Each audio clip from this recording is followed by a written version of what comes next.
Hey, do you want to come over and make a pot of tea, bring your favorite crystals? We could talk about our birth charts, spirits, the latest house spells we've been doing. Welcome to the neighborhood. I'm that witch next door.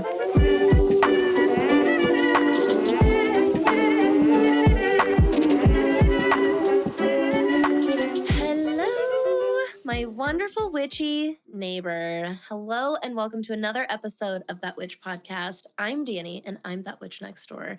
And I am so excited to not only have this conversation with you today, but to introduce all of you to one of my favorite people in this world, the lovely JennySRP. Jenny is I would call Jenny my multimedia witch and star sister reunited in this life. This is definitely not Jenny and my first lifetime together. But Jenny, I will let you introduce yourself. Let everybody know who you are, your big three, and what you do. Hi, everyone. I am a Libra Sun, Taurus Moon, and Aquarius Rising, and very importantly, a Scorpio Stellium. And I am a multimedia editor by day and an astrologer and mystic by night. How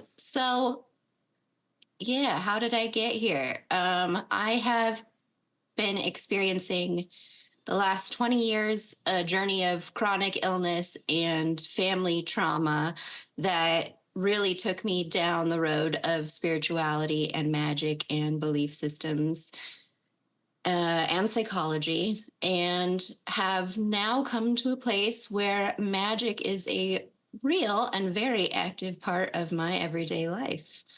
And I met Danny back in 2021 through Daniel, the Past Life Regressionist.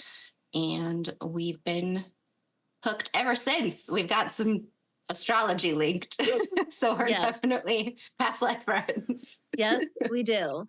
Jenny and I started working together in service exchange for each other. And I started working with Jenny one-on-one in That Witch and what I do, and spiritual mentoring and some business mentoring.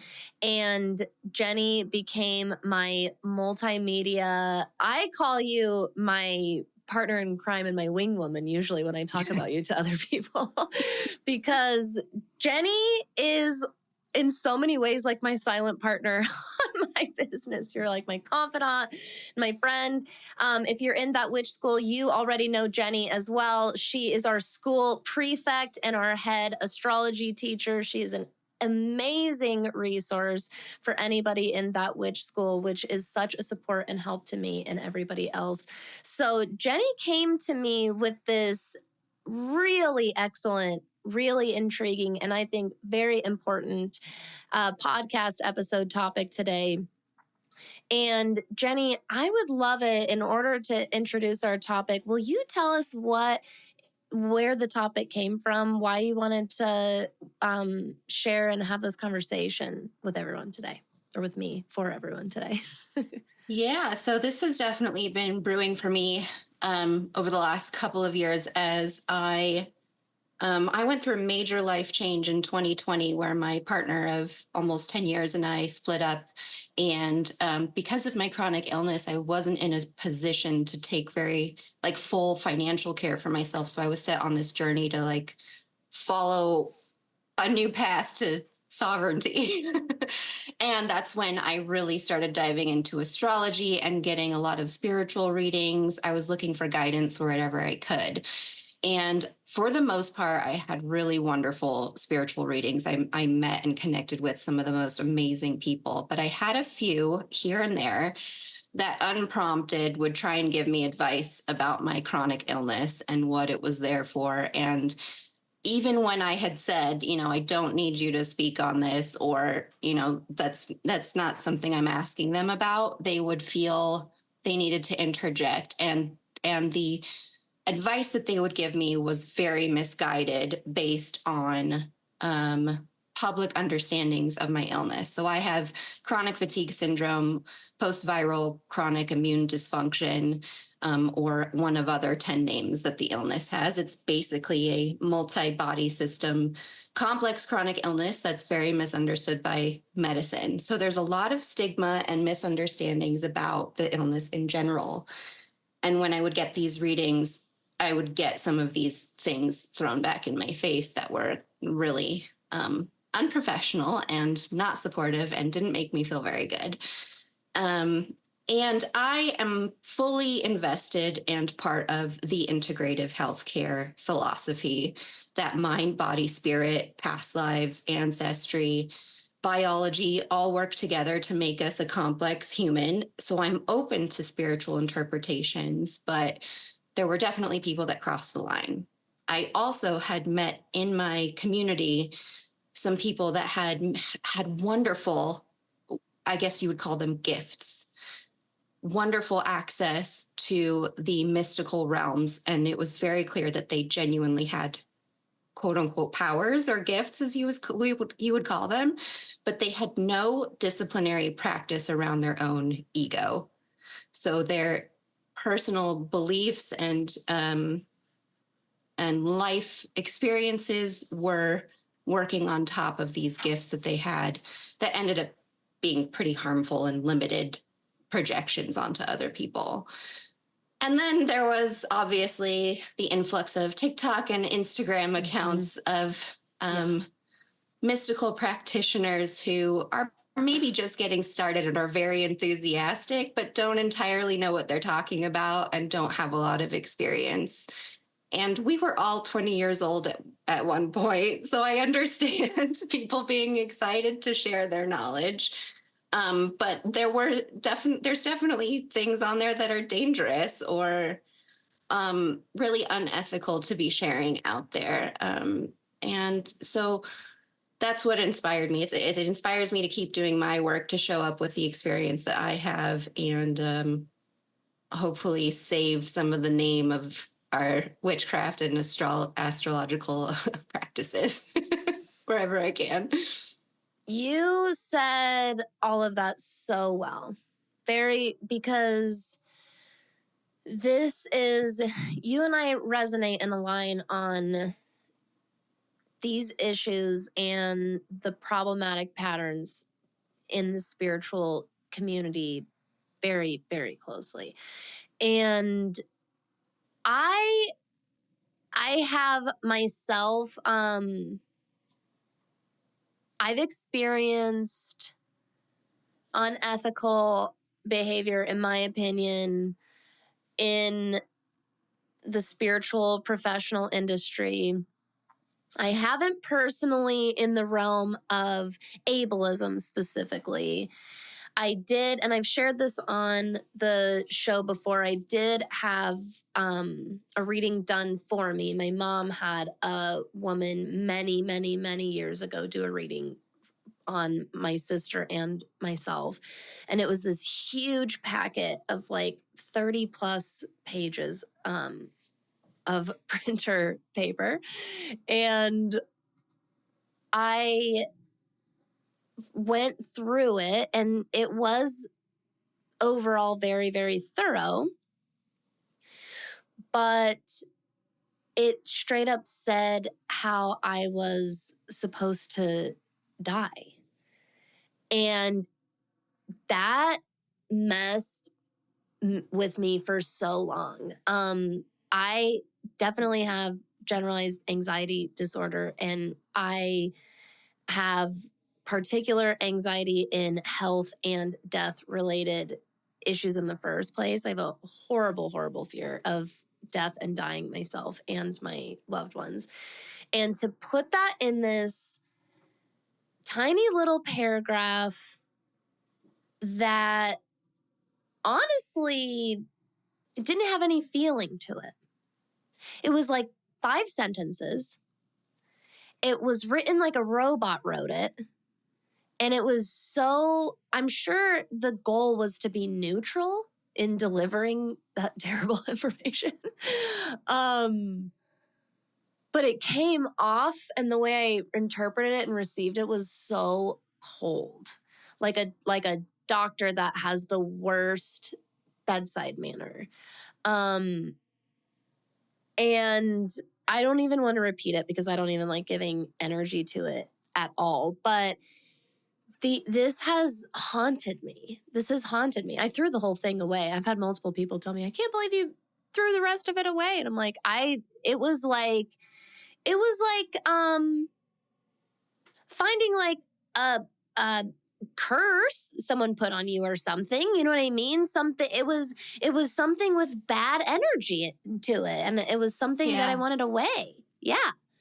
So this is something that it's so common. I wouldn't be surprised if just about everyone has experienced something with unethical behavior in witchy business and the spiritual industry. So let's dive into our subject here. Jenny, let's talk about first. I think that this is going to be a discussion of problematic behavior, but I think that both mine and Jenny's goal is to give you more like, this is what we should work toward, and not make this an episode so much about focusing on the bad stuff. Exactly. So let's start with the topic of mindfulness when it comes to ethics in witchy business. Why do you think this is important? How can one go about effectively cultivating mindfulness? So mindfulness for me is pretty much a foundation of all things. And the reason why I wanted to make sure I shared it here is because understanding our own mind, or how our mind and thought patterns form and are running throughout our day to day, we can't really know how we're interacting with other people until we understand our own thought processes and our own minds. And mindfulness is one of those things, just like ethics, that on the surface sounds really, really, really simple, but it's a lifelong practice of discipline to keep coming back to the awareness of your own mind. And if you practice, for example, meditation, the idea is to be able to sit and watch your thoughts so that you become an awareness that is sitting beyond or above or behind the thoughts. So you can develop this relationship of a mind that acts outside of either the voices in your head or the images in your head, depending on how you think, because we all think in different ways. But the point of it is that at some point you are able to develop an awareness beyond just your day-to-day running mind and thoughts. And this is something that often doesn't even develop, the capacity for until your 20s or 30s anyway. There definitely are children and teenagers that are able to develop mindfulness earlier, especially if they've had a practice. But really, it's this executive functioning part of the brain where you can see that you're having an emotion, but you're not, that you are not that emotion. You are something beyond and even above that. So there's, many different terms for it: the super ego, or the higher consciousness, or just the awareness mind. But it's this place that you can get to beyond your thinking mind. And this kind of mindfulness awareness is important, for example, in astrology, to be able to have the mindfulness to know, where the planets are in the sky right now, to understand how the energies of today are showing up, or to be able to watch a transit and to understand how the interpretation of that is, or to practice a witchcraft ritual and have the mindfulness to observe the effects that come after that. So it's even intuition. Mindfulness is an awareness of thoughts and energy and the cause and effect of things that are happening around you. And we're not all meditators. Not everyone is good at sitting and Mm-hmm. watching their thoughts. Mm-hmm. So you can do this in walking practices or body practices. Yoga is an option. Any kind of movement practice. It doesn't have to be a yoga practice. Journaling, talking therapy. If you need another person to be involved, they can kind of guide you to be aware of it. And yeah, just there's a lot of different practices that work for different people. Mm-hmm. Guided visualizations, and more strange and intense versions of this as well. Yes. And I would definitely add music and art in there, Mhm. and anything that gets you into a meditative space. And just like we talked about a while ago on the meditation episode, people think that meditation or mindfulness is this singular form of something, is this very singular type of experience. And it's a multi-layered experience and feeling for everyone. Everyone's going to have their own kind of flavor of their definition of what mindfulness is and how that feels when you're in a mindful place. It's actually a lot easier to tell when you're mindless, I would say, when you're in a really mindless place and you're just not really there at all. But I think that this is one of those parts of ethics where it's like I don't want a therapist that doesn't go to therapy themselves. Right. You know what I mean? Like, Mhm. this is really, really important that we recognize when you go to a spiritual service provider, you are quite literally bearing parts of your soul to this person. It's an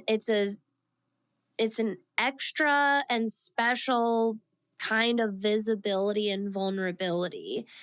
And that means the person in that position to receive you in that state has some, in my opinion, pretty high standards to meet to really accept that responsibility that's bestowed upon them. That's the way that I look at it. And that's why mindfulness is so important. And I'm glad you brought up age, because I completely agree.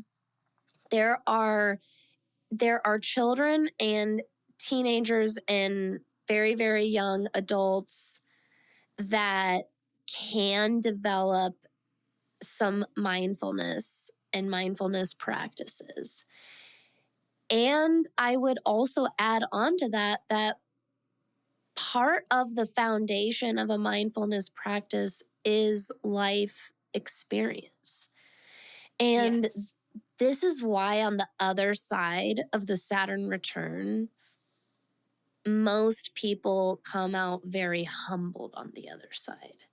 The other side of Yes. the Saturn return looks very, very different in your 20s, where you still have those last, not for everyone. Some people keep these past their Saturn return, but a lot of people, we keep that arrogance, that overinflated ego, and the type of confidence that gets you to look past very, very, very important details. And on the other side of your Saturn return, when you emerge into your 30s, most people on the other side of those experiences are going to come out the other side going, I don't know if we ever really fully grow up. I'm always going to be learning. Right. Clearly, I don't have it all figured out. And it's what drives you to mindfulness practices, because you learn how deeply, deeply important it is to live intentionally and purposefully as much as possible. And I will also add there are plenty of grown adult people who will never develop an awareness of Exactly. their mind Yes. and Exactly. who do continue to live from the I don't know if this is widely used, but the habitual state is what the shaman I work for calls it, the habitual versus the creative state, where they're always just running on a program. Mm-hmm. And maybe if they experience mindfulness for the first time late in their adult life, that's when they say they've had a spiritual awakening, because they suddenly are like, wow, there's another perspective or awareness in there. Mm-hmm. But that doesn't mean everybody gets there, just like it doesn't mean after everyone has a traumatic event that they come to a new sense of awareness about life. That's just not true across the board. Exactly. And that's why that's why exactly why I say, some people on the other side of those experiences, most humans get humbled by them.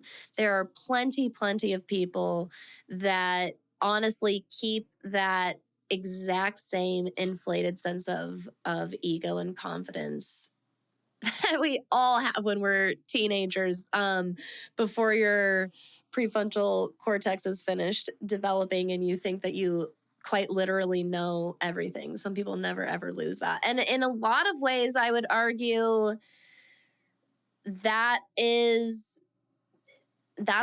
part of their soul journey in this life. That is them learning. If you've ever done past life regression, um, you can encounter yourself living unethically.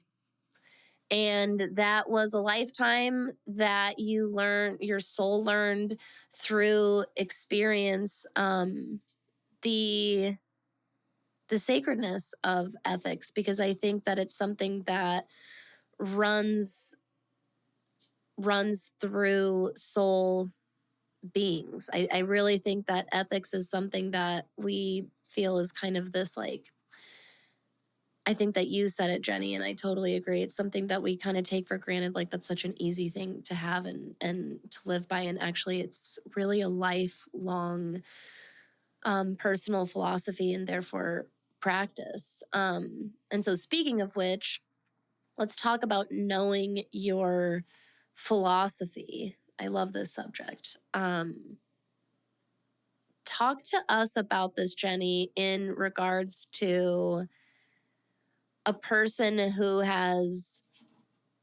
you have studied and learned through many philosophies. And so I think that you're a great person to speak on the importance of exploring that and coming to know your philosophy and why that's important. Yeah, and I should add on to this that it's not just philosophy. It's very well also tied into your socioeconomic and cultural upbringing, because a lot of times we take the philosophies from our upbringing, or we evolve and expand beyond them, or you can do both. Yeah, yeah.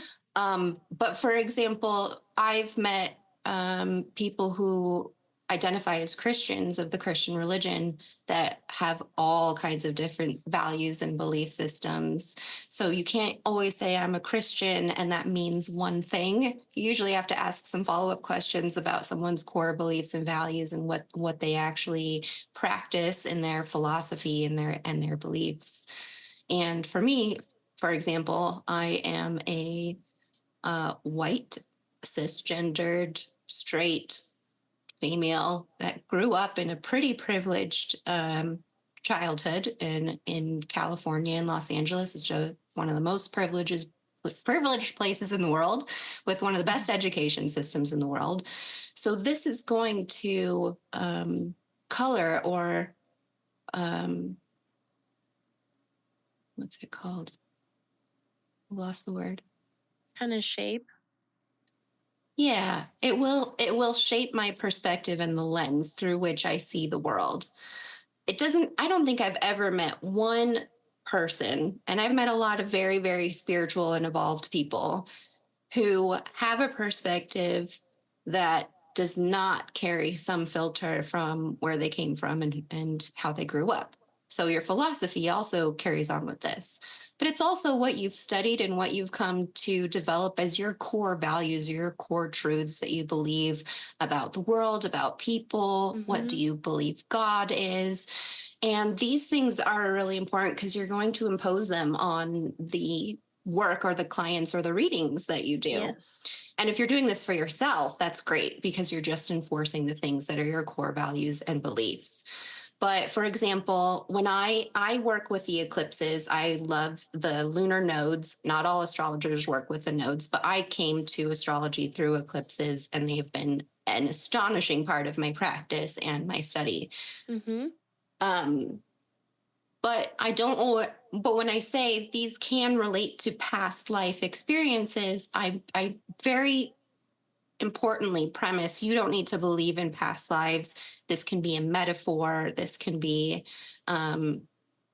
just the idea of the concept of a past life or a past experience. So I open it up, even, despite what I believe, which honestly, I'm very open-minded. I'm like, I'll change my mind as soon as I have different information.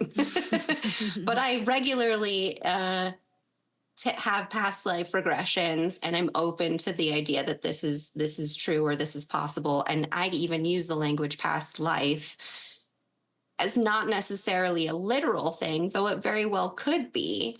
It's an expression of an idea. So whenever we have something like this, we need to be open up to our clients. Like, you don't have to believe in past lives in order for me to talk about this. You can take it however you want. And it's the same thing about what you believe happens to people after death. For example, a lot of people who lose loved ones want to have a message or clarity about something that happened to someone after they passed away. And you have to be very careful about how you approach this because the belief systems can be different. And is it really ethical to tap into that energy? And for me, what I do is I tend to turn it back onto the client themselves, their experience, their memories, keep it very personal onto them.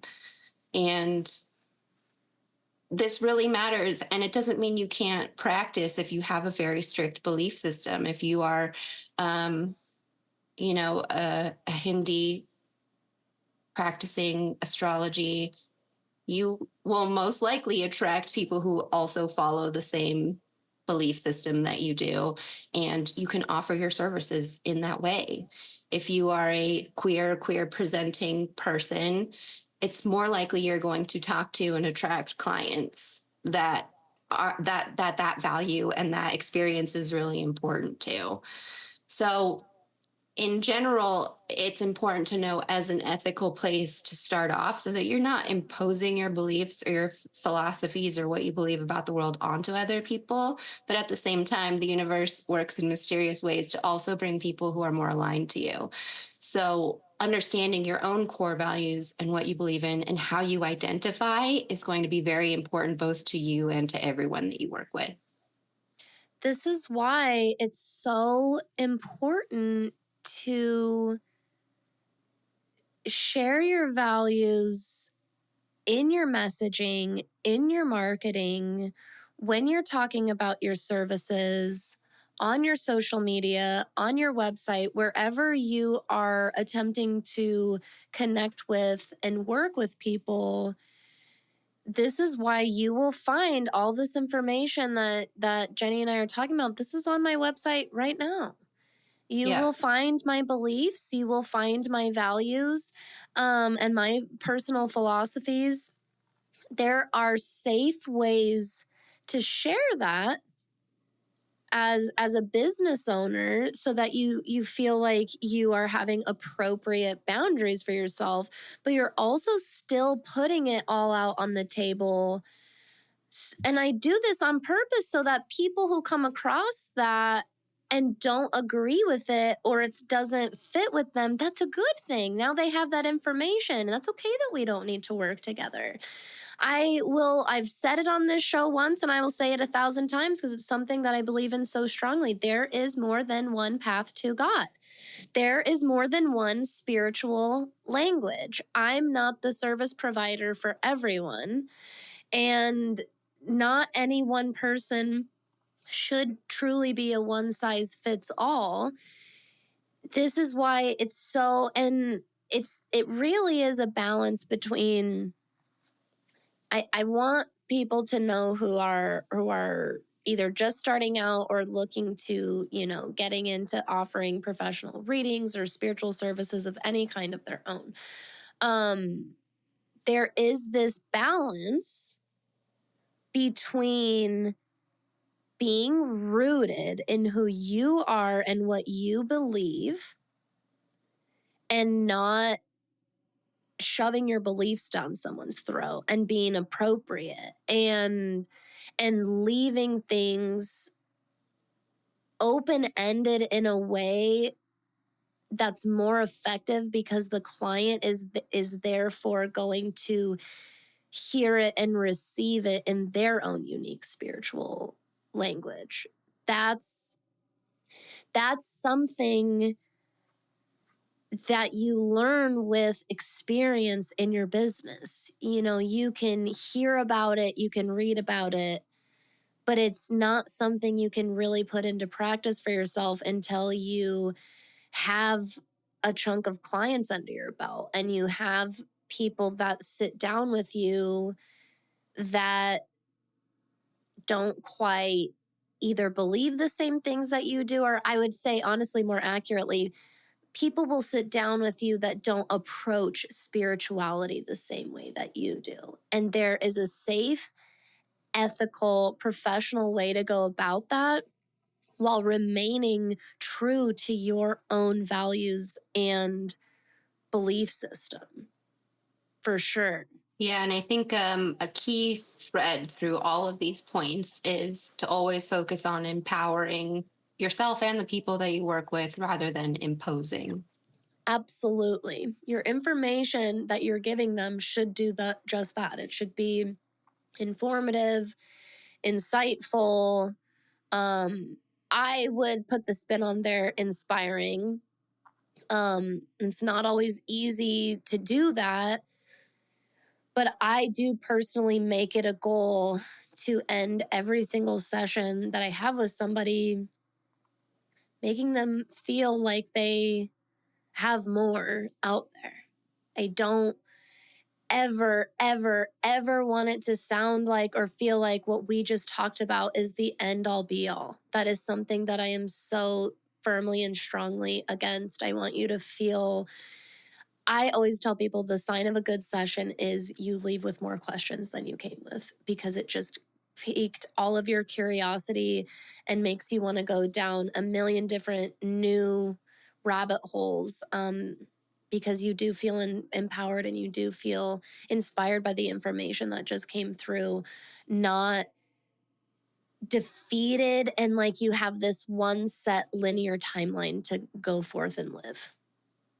Yeah, and you and me both, Danny, are both very emotional creatures, if you would say. So Yeah. we're very attuned to that quote unquote bedside manner or that caring mentality. But I also want to say, if you're a very analytical person, you can also still align by all of these without having to be like a more feminine virtue type of person. There are some amazing practitioners there that are very analytical and practical. But it's having that awareness of where's that line of if I've crossed a boundary or said something that's really not helpful. But you don't have to be soft and flowery and emotional like we are. Absolutely. Yeah. Very, very good point. You definitely don't. You can be very logical and direct and very left-brained, if you will. And exactly, tact exists on both ends of that spectrum. Yes, tact. Absolutely. That's the good word for it.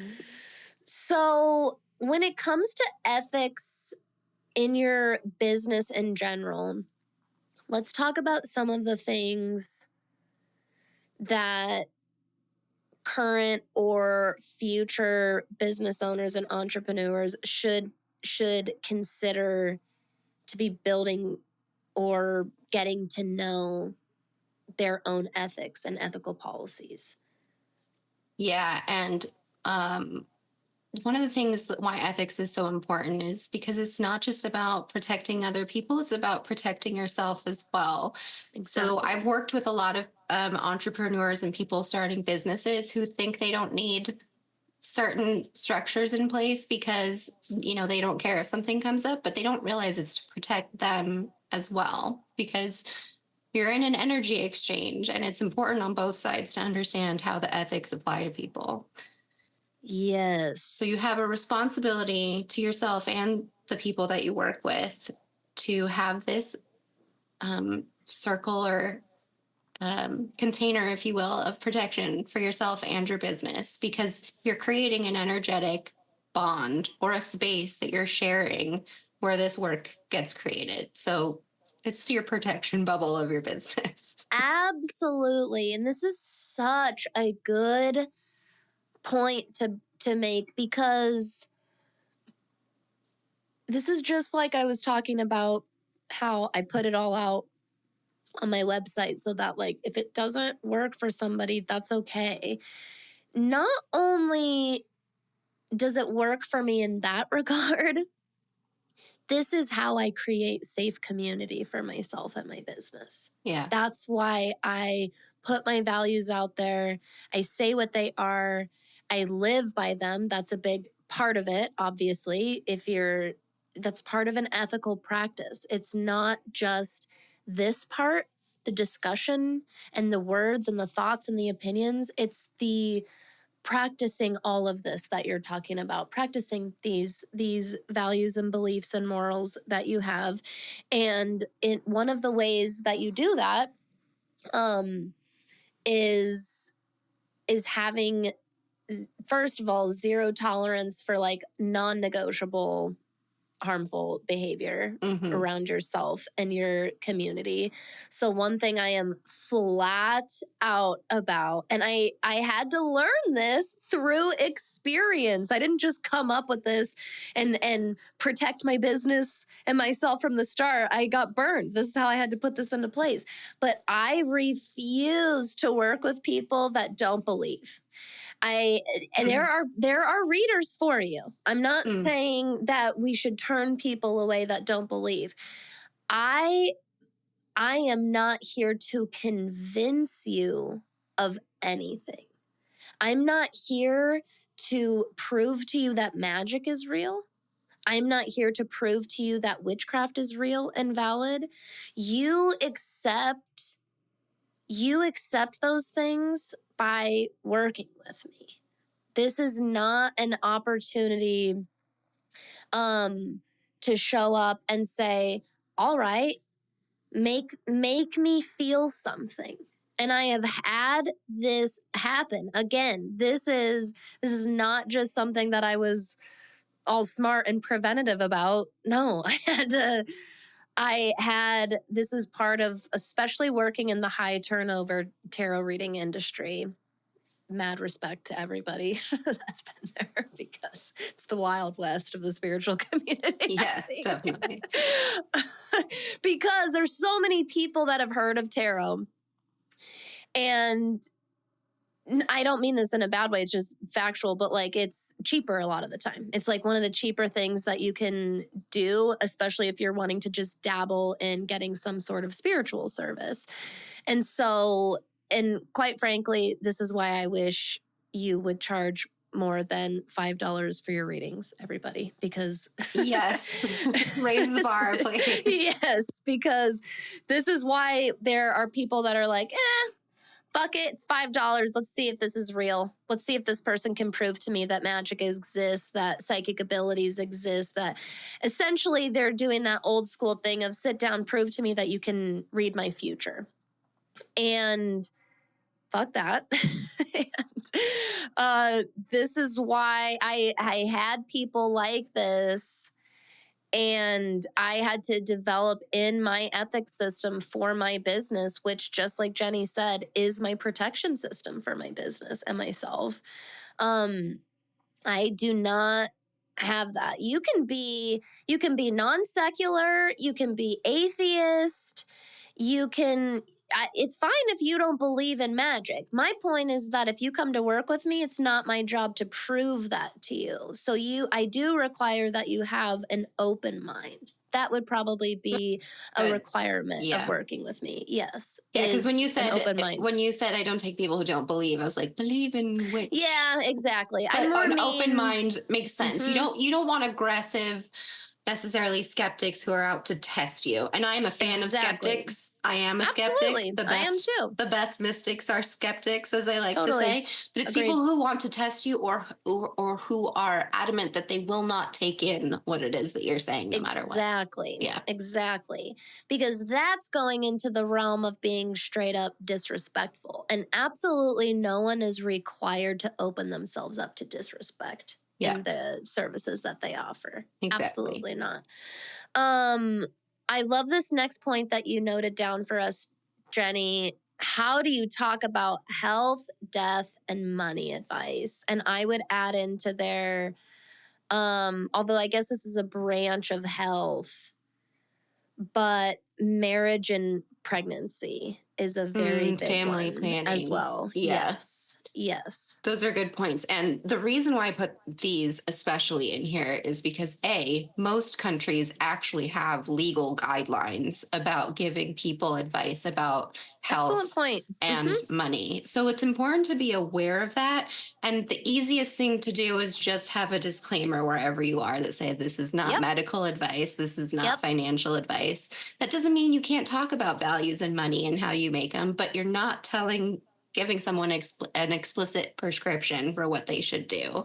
Yes. And this obviously has caveats. For example, medical astrology is a very real and legitimate form of study, but you have to even be careful in medical astrology about prescriptions and making in any of these, making an absolute statement about something that will happen.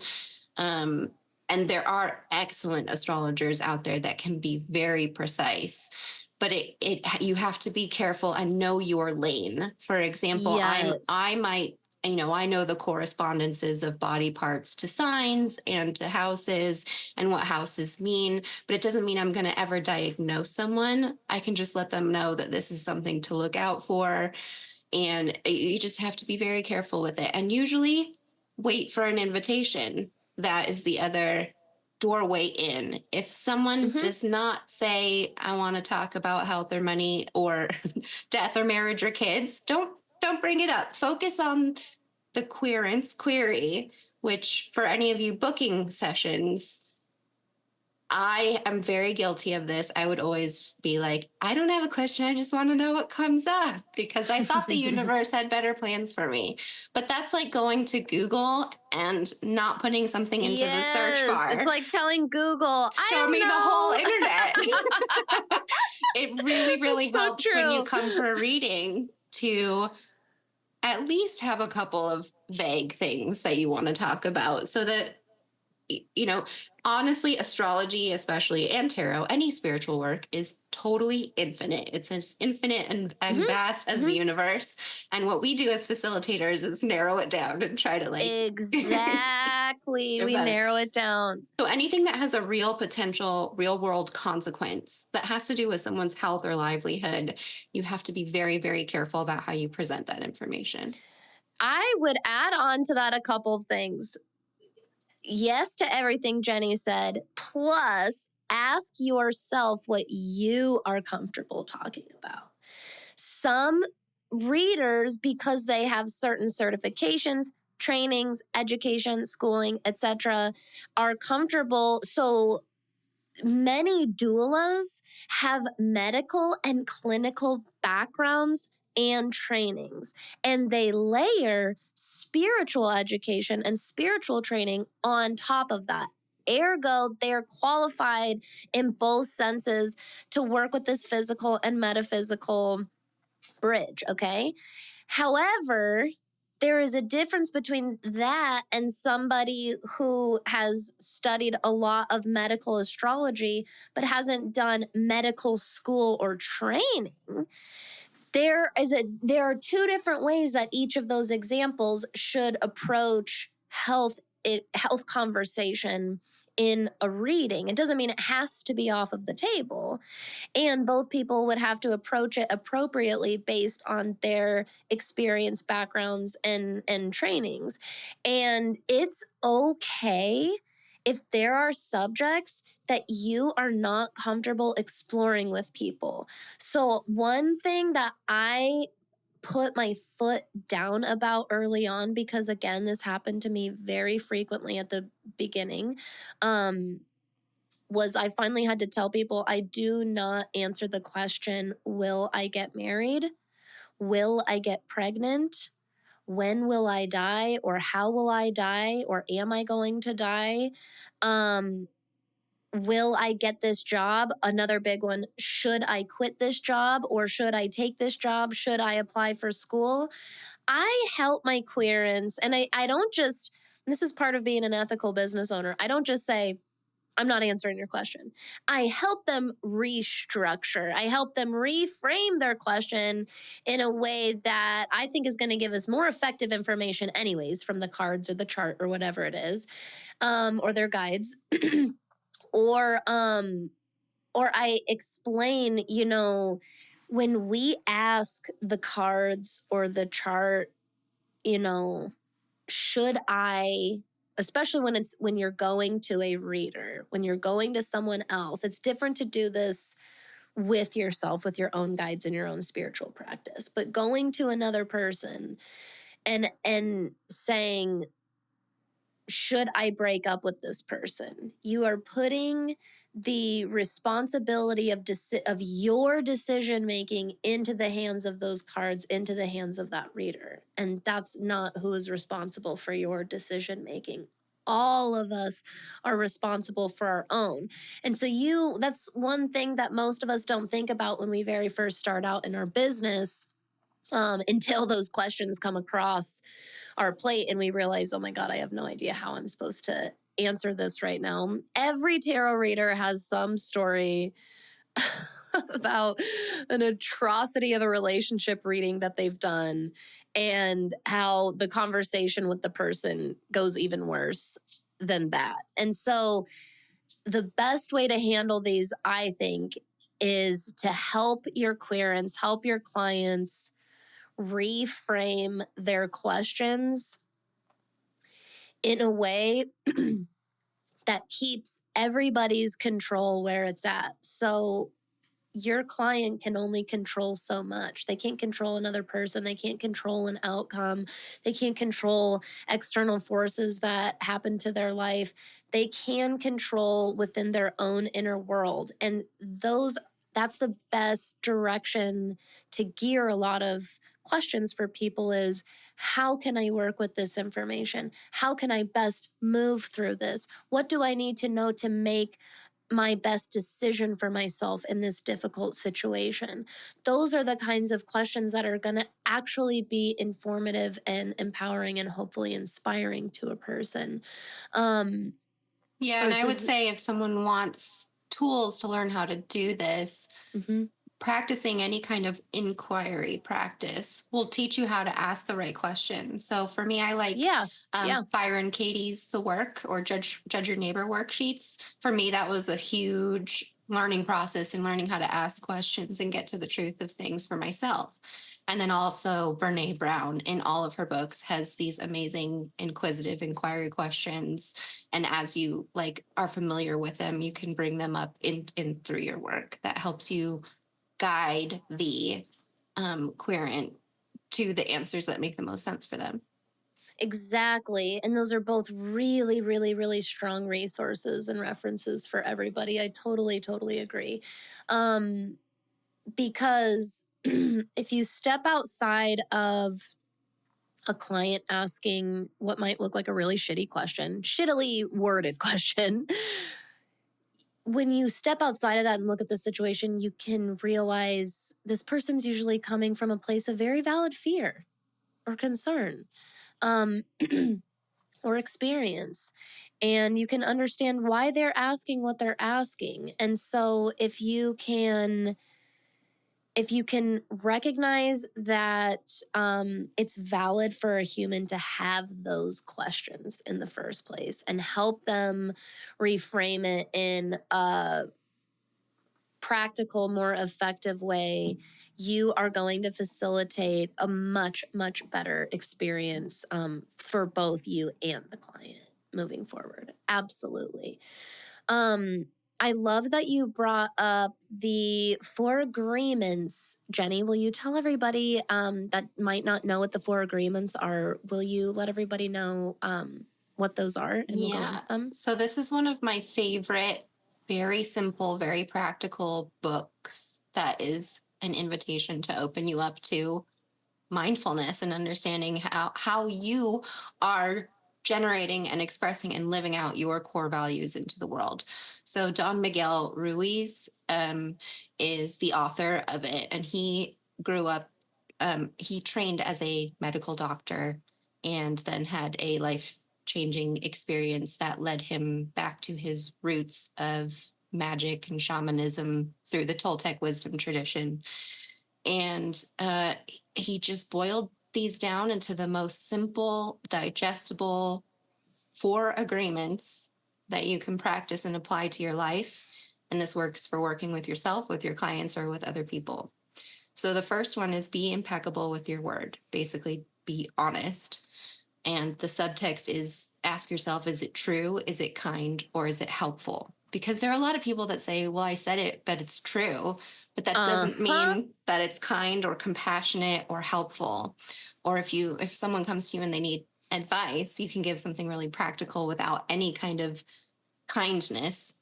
And that's not necessarily something that shows an impeccability with your word.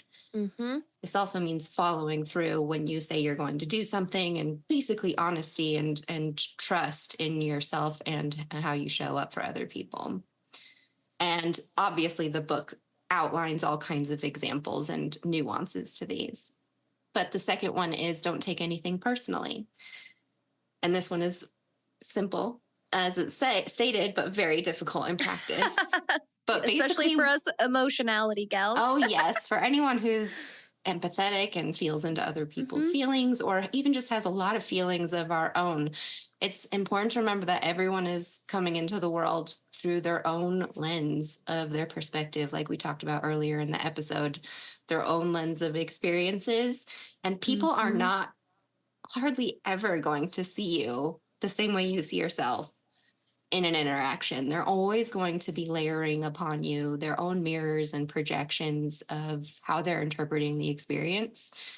So if you can practice taking nothing personally, this is probably one of the most freeing experiences as a Libra for my Libra self, because I always felt so responsible for everyone else's. And I'm sure a lot of people, especially empathetic people, a lot of women are brought up to really care about everyone else's experiences. So when you take things not personally, you can also drop the responsibility to some extent, as long as you're fitting in with these other agreements, to realize that's their stuff, it's not mine. And especially when you're working with clients, it can be easy to take on other people's stuff. And you need to practice oftentimes in order to remove that, either from your energy or from your mental space. And not to take things personally, but especially if someone has feedback for you, it doesn't have to hit a personal, emotional part, but that doesn't mean you're not responsible for your actions. Right. And the next one is don't make assumptions. This kind of follows up directly with don't take it personally, because you're also projecting onto other people as well. Always. There's a mirror, there's a lens, there's a filter that always comes through our own minds, no matter how enlightened we are. I don't care what anybody says. And this one is so good because we're often making assumptions about what other people think or what other people need or what other people are projecting onto us. And actually, we don't really know until we ask a direct question and get a direct answer. So if someone doesn't like I'm in the dating realm right now, I'm a single gal. If someone doesn't call you back or text, you can make assumptions like, oh, they don't like me, or they're playing games with me, or whatever.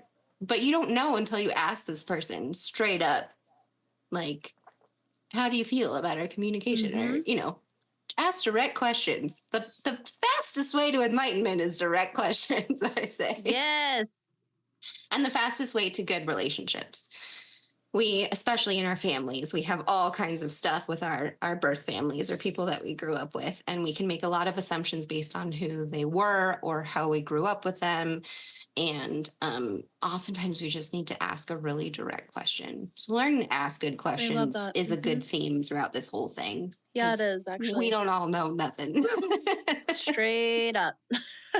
And the last one is always do your best. And this is not the perfectionist. If you don't do your best, you're a failure. This is a practice of learning how to trust yourself, that you know that you've given your best. I love the saying, everybody does the best they can with the time, knowledge, and resources that they have.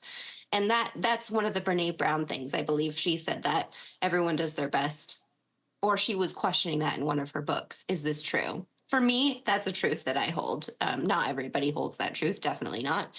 But I believe everyone is doing the best at all times with the time, knowledge, and resources that they have.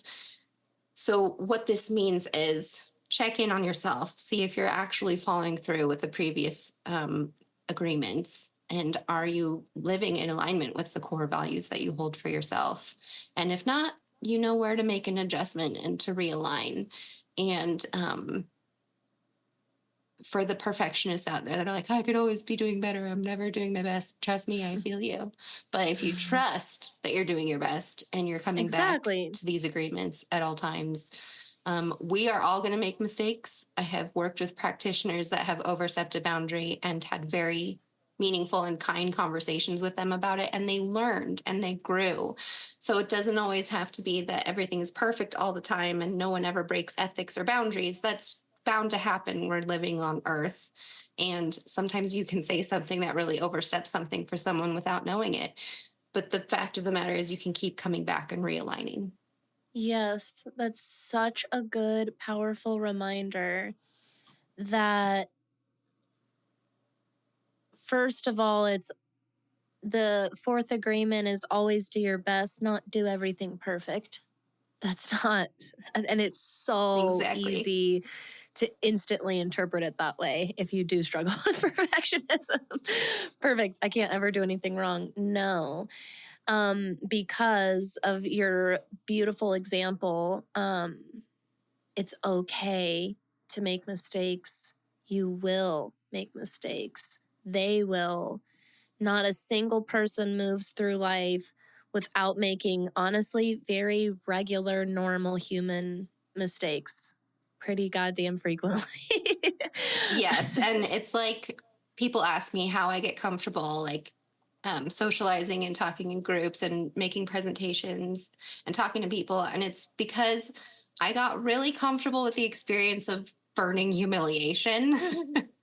Yeah. And it's the same thing with making mistakes. The more comfortable you can practice in where you make mistakes, and being honest with yourself and creating that space to come home to yourself and do better next time, you'll actually transform and transcend where you are right now and become a better person. All of our best qualities come from some of the hardest and most embarrassing or tricky situations that we've been in. And that's some of the most powerful inner child work we can all do for ourselves, is the way that we respond to our mistakes. Honestly, regardless of how mistakes were treated and handled when you were a kid, for a lot of us, it was in a very difficult, challenging way. For some people, very violent or abusive way, even. There are people who were responded to with love and compassion. And I would still venture to say, no matter where you fall in the spectrum, um, it is a very special kind of inner child magic that you do for yourself when you don't let yourself become jaded by your adulthood experience, and you continue to try and respond to yourself with understanding. You don't, it's not always easy to be like cushy nice with yourself, and I get that. anybody who's a recovering like self-sabotager or perfectionist, like we said, or self-critic. Yeah, definitely. It's not easy. It's so easy to say, like, be nicer to yourself, but like you don't catch yourself usually. And you usually start by being really, really mean to yourself because that's what you're used to. That's what your inner dialogue is used to.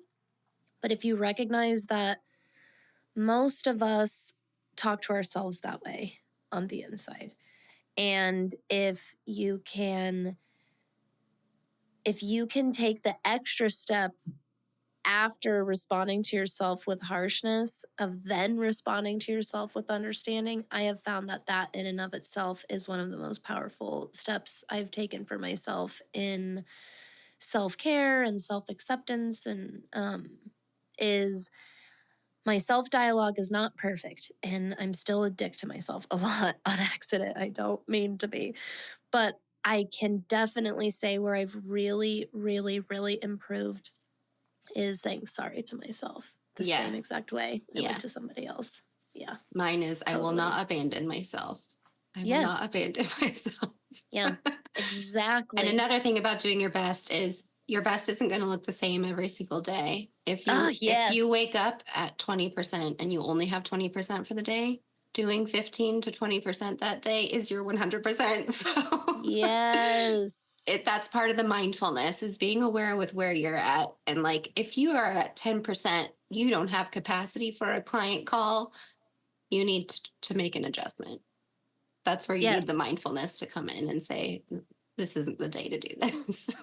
Absolutely. And that's a really, really, really good example that goes into our next subject here around maturity. Because segue. That is a mark of mindfulness and maturity and experience, is we have all showed up when we forced ourselves to show up and realized after that probably wasn't the best move for everybody. And this is so important in spiritual business, because you may find that every job requires a different level of judgment when it comes to your mental and physical health and your sick days, for example. And your privilege. Do you really have the privilege to take the day? The privilege, the access to the resources required for you to do that. Absolutely. And there is a weighing that you do in your head when you make those decisions. And sometimes the decision you make is kind of like a harm reduction. Both are going to blow. Yeah. But one of them is going to do less harm all around. Yeah. And everyone's making that decision to the best of their, I love that, to their socioeconomical, cultural background and living situation, and to the capacities they have available to themselves at that moment. And so even if you do show up because you couldn't afford not to, for example, literally financially, that's another opportunity to practice some grace with yourself and some kindness with yourself, is even if it didn't go very well because you had to show up in that state, you can still have grace and understanding with yourself after a difficult situation like that. Exactly. Yeah, exactly. I am glad you brought up maturity, because I have a question for you, and I'm going to totally shout out and loop Daniel, the past life regressionist, into this, because he asked me this on his podcast, which will come out at a future date.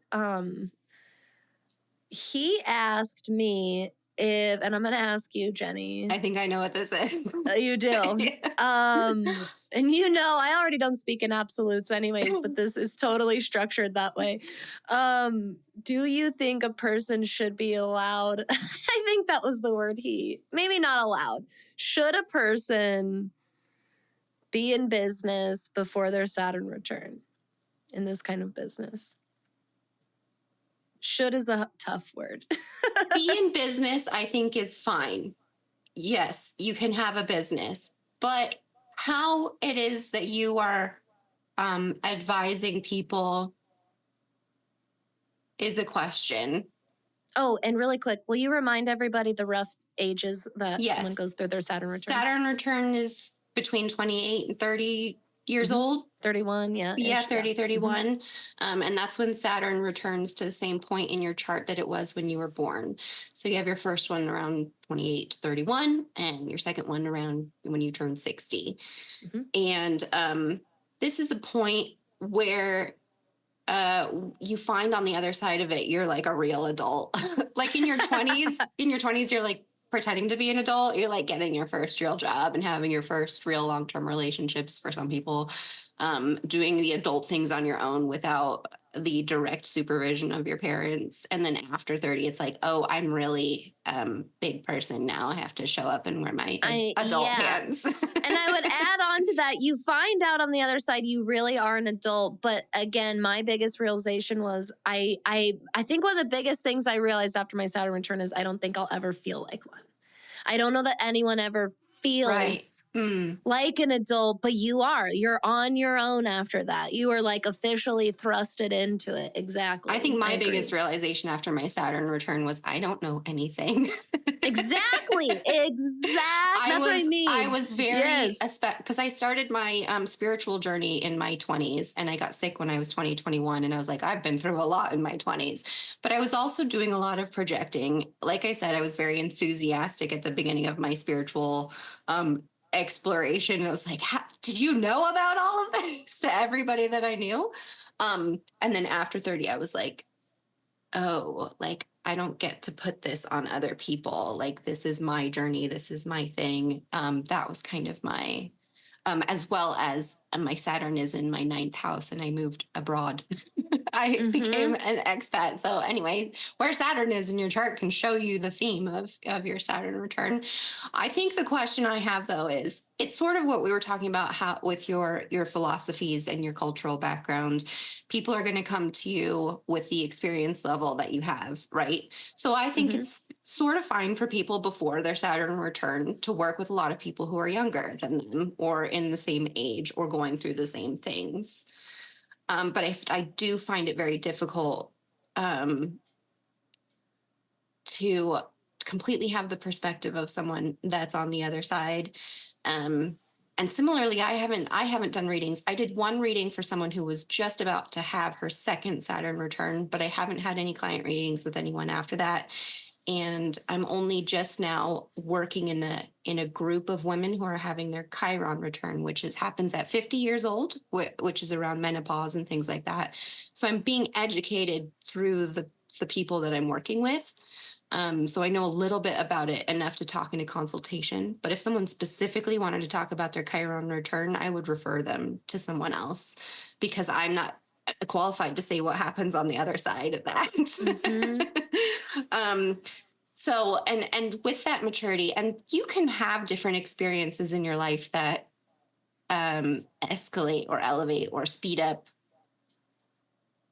Yeah. Accelerate is the word I'm looking for. That speed up the process of maturity. But that doesn't necessarily mean you have the fully formed function and lived experience of doing that. And for example, me living through the experience, maturity just isn't just age, it's experiences.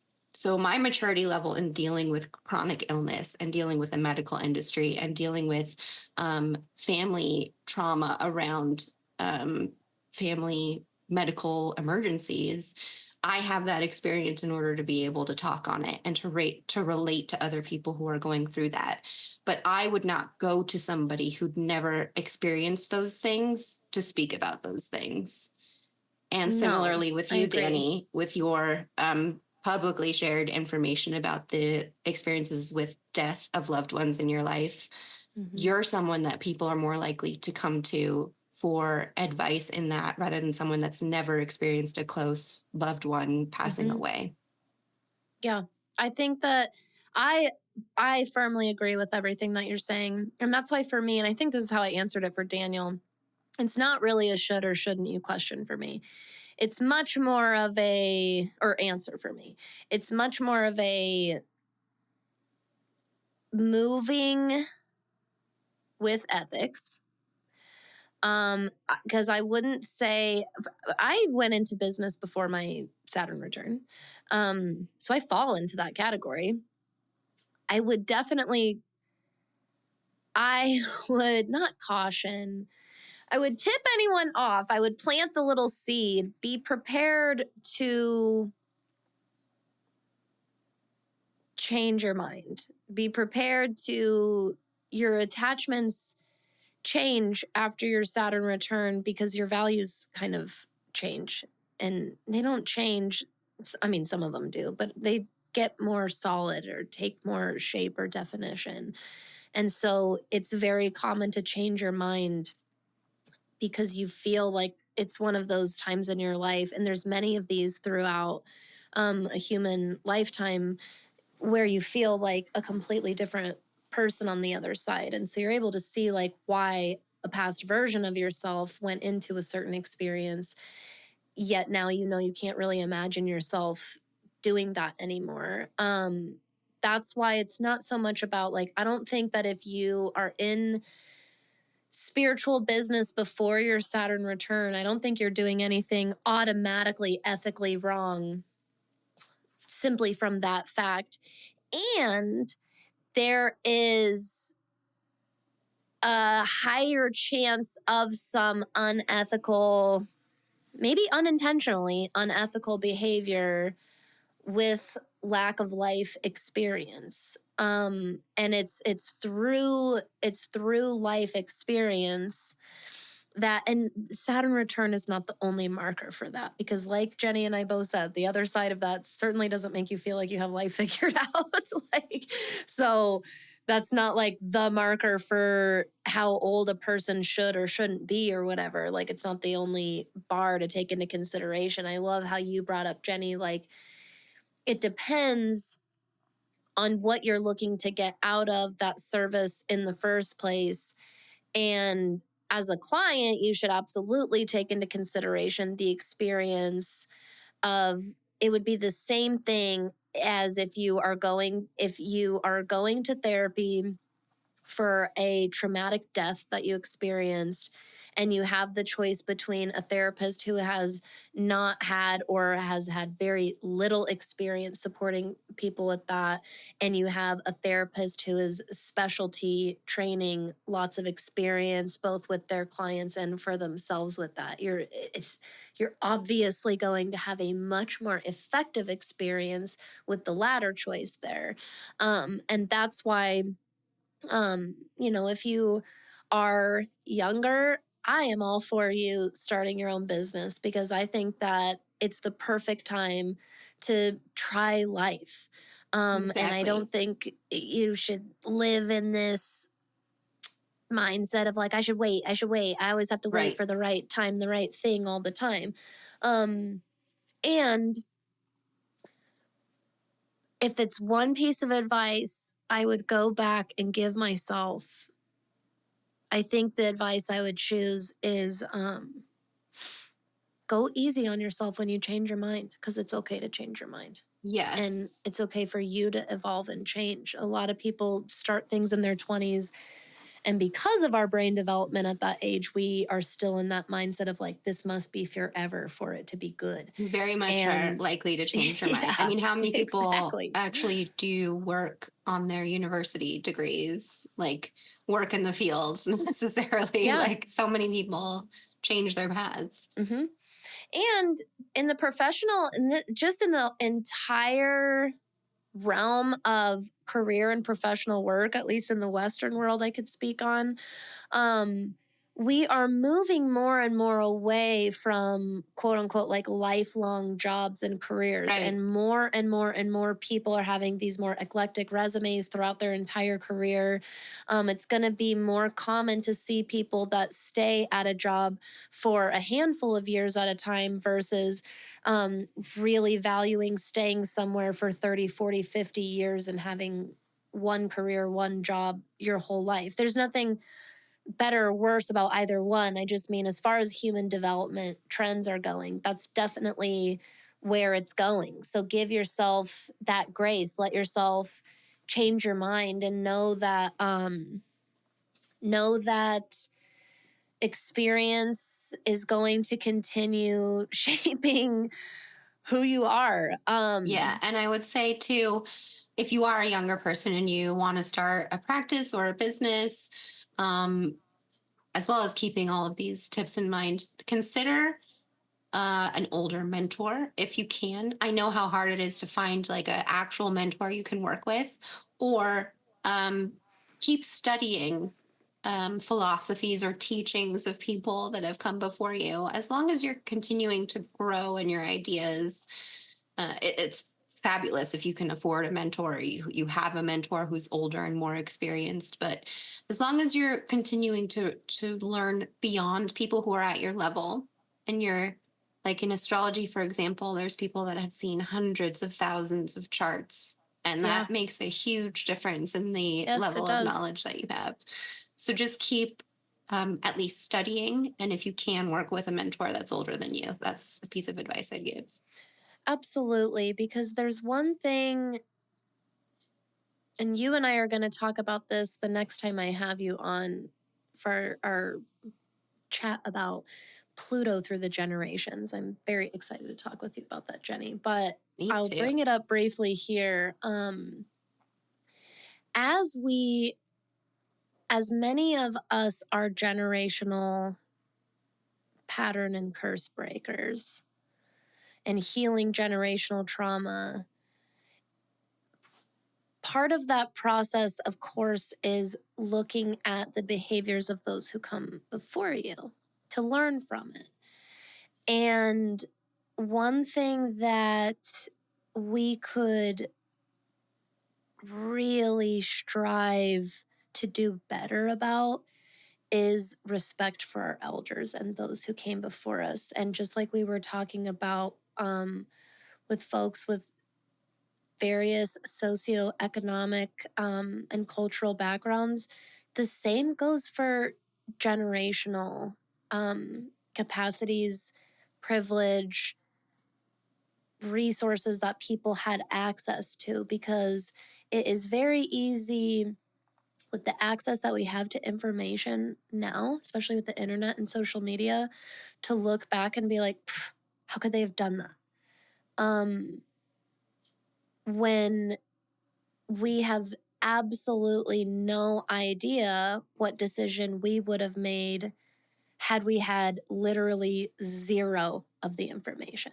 We had, well, not zero, extremely limited, a slim, almost microscopic fraction of the amount of information available to us now that many of us are able to just carry around in our pocket, honestly, Yeah. and get to whenever we want. The world is so fast these days. Yes, as a parent to a younger generation, I have that instantaneous access. And of course, I still have these moments of like, I don't know how to answer this, or I do not know what I am supposed to do in this situation. Multiply that times so much more, because again, most things I can jump on the internet for, or jump on and get support for too. I can activate my village and my support network in an instant right now if I need to. I can call somebody, you know what I mean? And there are generations that we're looking back at where we're tracing things to that didn't have access to those resources, and definitely didn't even have that kind of support available. And that is where I think that we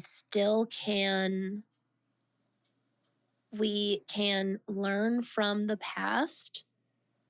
And I hope that moving forward, it helps us build greater respect for our elders. I think I was glad that you brought it up in our notes here, Jenny, because I very, very, very much agree with that. Even if they don't know how to use an iPhone, that doesn't mean they have no wisdom. Yes. Oh my God. If you really think that someone doesn't have wisdom because they don't know how to use an iPhone, that's so silly. Yes. This is why we have so much wisdom that can be gained from an elder, and also why the youngest child can also hold a very valuable lesson Yes. for an elder as well. Yeah, just Well, because we're someone all hasn't learning changed a beings. tire doesn't mean they don't have wisdom either. So Yeah, exactly. from the youth exactly. and from the maturity of elder wisdom, there is gems of beautiful treasures everywhere. Yes.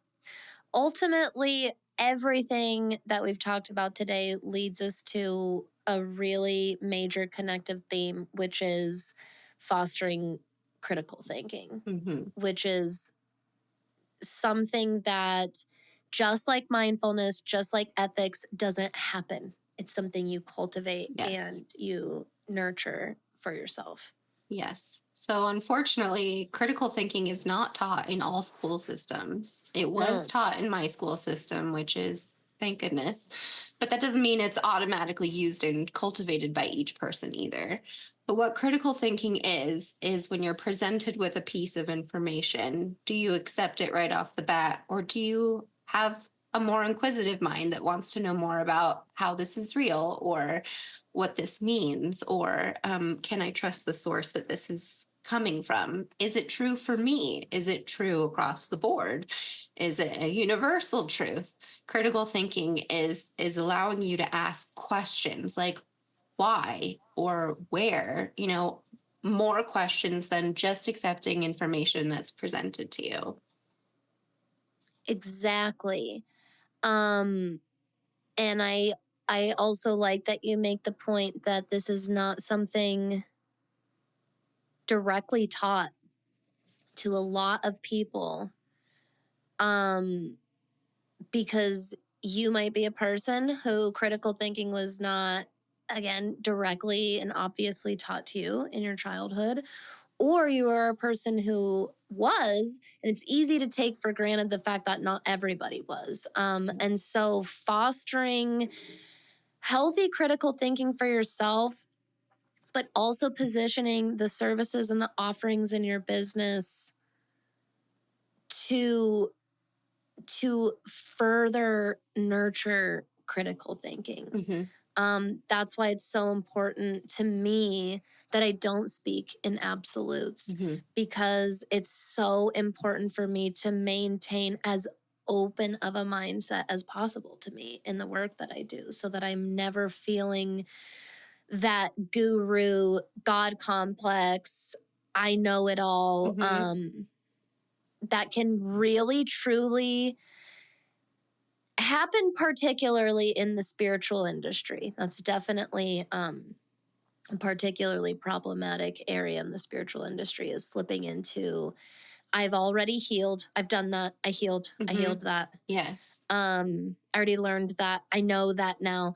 These statements that don't leave any room for growth, learning, or the future at all. Yeah. And unfortunately, too many people have some kind of amazing experience and they think that's the truth for everybody. Whereas it's not. Like, something that works for one person is not going to work for another person. And if you're holding on to that as a core value of the truth that you believe in, you will start judging other people when they don't have the same results that you did when you did this thing. And I experienced that a lot in the chronic illness industry, where people are prescribing different protocols or belief systems, even because obviously mind over matter is a huge topic in Yes. the wellness industry and in spirituality. So being really mindful of your biases, even in this, because if you have a core belief that, mind over matter, and it's very like linear and one tracked, then you're going to start judging your clients that aren't getting the results that you expect them to.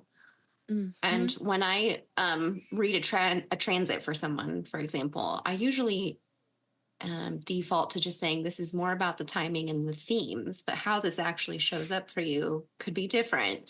And it's important to watch what happens. And that is the nature of astrology, is not necessarily knowing how something is going to show up, but knowing when it's going to happen, and having the mindfulness to see how it shows up. So true, and so connected to this critical thinking, because that's something it's something that I love very much about the witch community, and something I see happen a lot in the astrological community, because it's more common to see in the witch community because of the practice and teachings of magic and manifestation, and detaching from the outcome and being present for the journey and process. It helps us not try to overanalyze and overpredict the future. A lot of us start out that way in our spell work and workings and rituals and stuff like that, but you learn over time. You get the outcome that you needed all along. And so this is how you learn through practice to detach from outcomes. And I've noticed in astrology, where there's a little bit of absence of that mindset, we can start going a little bit down the rabbit hole, Alice, and starting to really I've seen very prolific people totally spiral because of something they see in a chart, because they're letting their fear use the chart as a way to hopefully manipulate, control part of their life, avoid something. I must know how this is going to turn out so that it doesn't happen or whatever. It's just so easy to go that direction. And astrology is so much more effective when, in my opinion, when you present it the way that you did, Jenny, which is exactly what I try to do on Moon Day, for example. Everybody's going to experience this so differently, especially because all of you have a different chart. The location that you're living right now has a different chart. You might live somewhere different than you were born. There's so many different factors that go into how the astrology will specifically show up for you. And this is really valuable universal archetypal information that can give us some very helpful direction and guidance of what we can remain open to, what we can keep in mind that will help us feel informed in the days to come. I like to use astrology for the future to help me be kinder to myself and more understanding of other people, because I look at the chart and go, yep, this is supposed to be a challenging time right now. I can practice some grace with myself and with other people, versus, oh, great, here comes another retrograde, everything's going to go to shit kind of a mindset. Right. And again, that has to do with your values and your philosophy and the things that you believe in as well. And, one other thing I'll say about critical thinking is, increasingly, and even more so, we're moving into a world where our consensus reality is not aligned. Like, everyone believes in different things. And when we were such a very scientific method focused culture, at least in the Western world, we could rely on studies that use the scientific method to validate things, until there started to be corporate interests and people making money on certain research, bringing out certain results. And we saw this so much in the pandemic, where we could not come to an agreement as a whole world as to what the truth was about this event. And this is very difficult, because then how do we move forward as a community together? And this is where critical thinking becomes so important. And critical thinking and your intuition can work side by side for you to test what is working and what is truthful and what isn't. And it becomes really difficult because we're all different. We have different body systems. We have different soul paths. We have different things that we're here to do. Again, someone believing very firmly in the law of attraction, and that works for their body system and their brain and that way of thinking, it might not work for another person in the same way. So it's not a universal truth. And that's where we have to be careful about questioning. Like, I can't tell you this is going to work for you. I'm not going to make a definitive statement about it.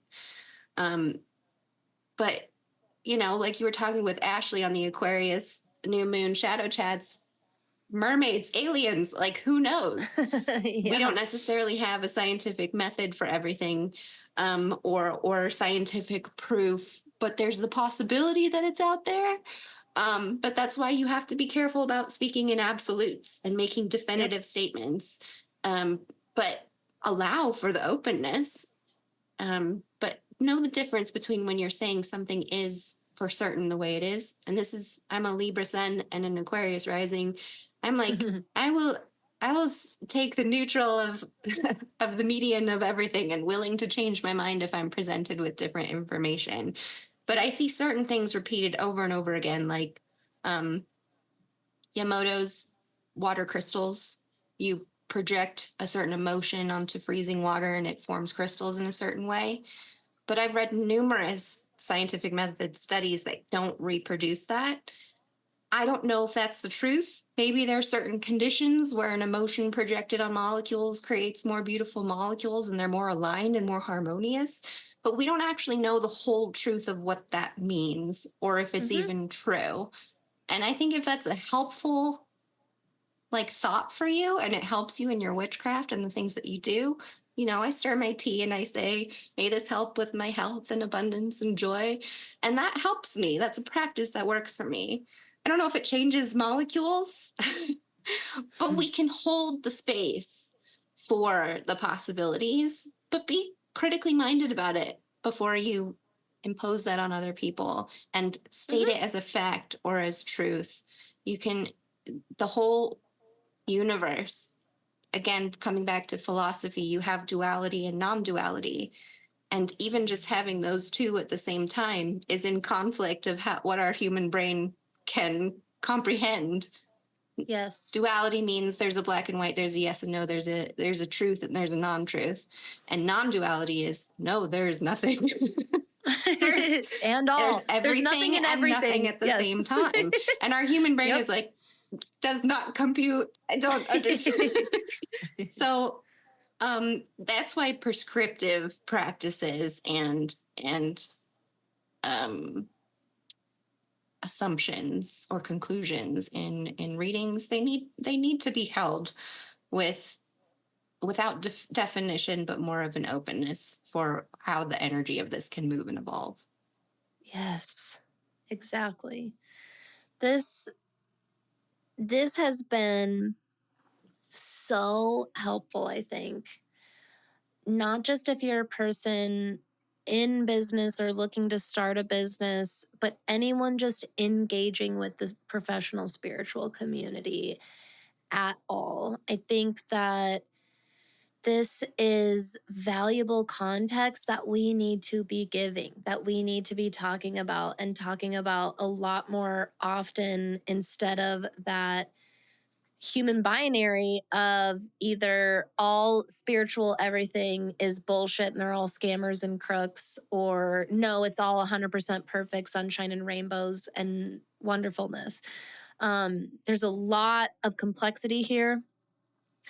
There is a lot to sort through. Some of it can feel really raw and really messy, and some of it feels bright and light, and that's okay. Like light-weighted, I mean, and not heavy and difficult, but all of that comes together and creates an industry and a community that I'm very, very proud to be a part of. That's for sure. I'm very, very proud to be a part of. And I'm also just as proud to be hopefully helping to heal some of the wounds and traumas associated with this industry as well. For sure, for sure. Yeah, definitely. And you are one conversation at a time, one day at a time.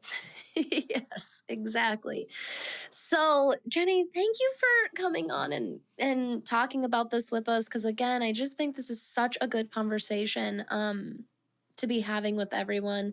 Where can all of our wonderful neighbors find you and follow you and support you? Thank you so much. This is so important to me and so fun. And I hope it brings up lots of things for people to consider and think about and chew on in an enjoyable way. But you can find me at JennySRP.com, JennySRP and JennySRP videos on Instagram.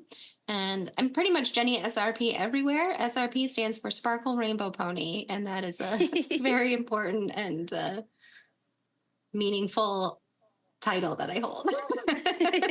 I love it so, so much. And you can find me in That Witch School. Yes, exactly. I have all of Jenny's links to connect with her in the show notes below. Of course, if you are in that witch school, you probably already know and love Jenny, but this hopefully gives you even more insight into our lovely school prefect here, and hopefully provides a lot of hopeful information for a lot of you out there. I was really, really honored to have this conversation. So, Jenny, thank you so much Thank you for so coming much, on. Danny. Yay. All right, everybody. Thank you for being here. Thank you for your time today and every day. I hope, of course, that you have a very safe life out there. Make sure that you are letting yourself have some damn fun, of course, and stay magical out there, my friends. Did you get something valuable out of today's show? Here's how you can help continue to grow our magic. First, you can head over to Apple or Spotify and leave a 5-star rating and review. You can also share a shout out on your social media page and make sure you tag me at thatwitch.nextdoor. And of course, you can just tell a friend that you think would enjoy the show and send them a link to the episode. Thank you so much, neighbor, for your support. I'll see you next time.